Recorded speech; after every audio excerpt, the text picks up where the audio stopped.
Hello, hello! Alors aujourd'hui, je voulais vous parler des 3 erreurs les plus courantes que font les entrepreneurs débutants.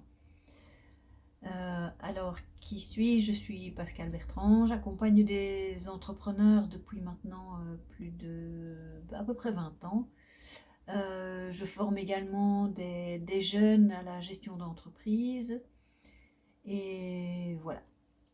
Alors, la première erreur, la plus courante, c'est de confondre le chiffre d'affaires et le bénéfice. C'est une erreur très courante. Alors, c'est quoi le chiffre d'affaires? Le chiffre d'affaires, c'est ce que vous facturez à vos clients. Par contre, le bénéfice, c'est ce qu'il vous reste après avoir payé toutes vos charges. Donc, si vous facturez pour 1000 euros, mais que vous avez 2000 euros de charges, eh bien, vous n'êtes pas en bénéfice, vous êtes en perte. D'accord? Donc ça, c'est l'erreur la plus courante. Voilà. Alors, la deuxième erreur que beaucoup d'entrepreneurs débutants font, c'est de confondre le chiffre d'affaires avec ce qui rentre dans la caisse. Donc, le chiffre d'affaires, c'est un beau chiffre, c'est le chiffre de ce que vous avez facturé. Mais ce n'est pas forcément ce que les clients vous ont payé.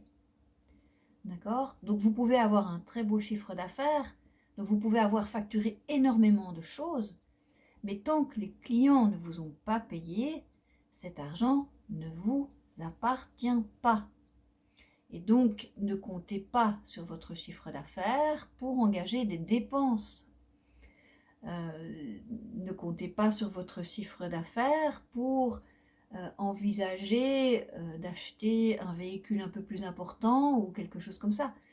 Tant que l'argent n'est pas sur votre compte, cet argent ne vous appartient pas. C'est juste un chiffre dans un tableau. Point barre.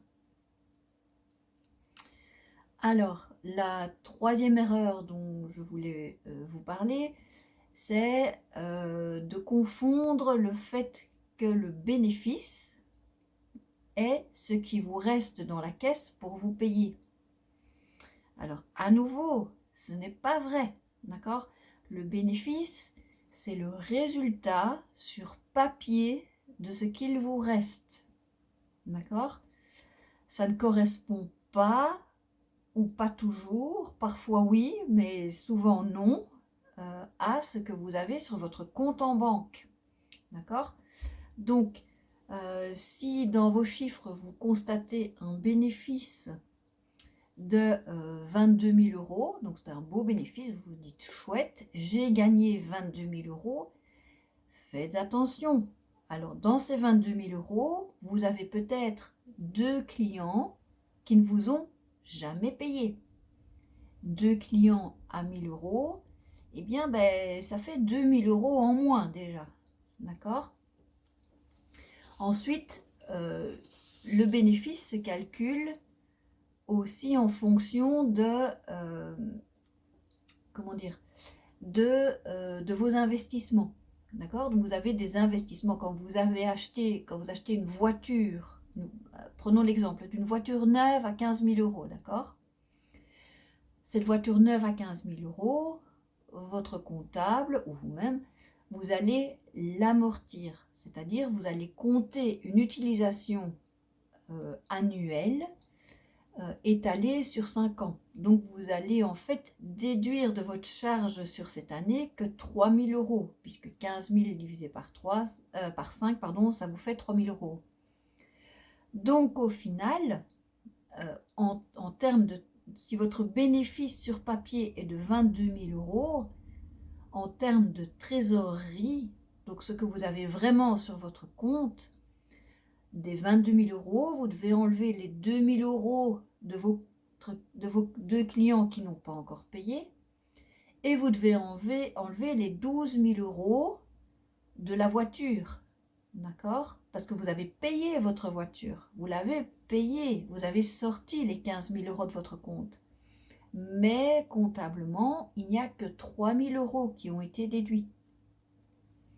Et donc, en fait, en termes de trésorerie, si on part des 22 000, on enlève les 2 000, on enlève les 12 000, eh bien, en fait, il ne vous reste que 8 000 € dans votre caisse.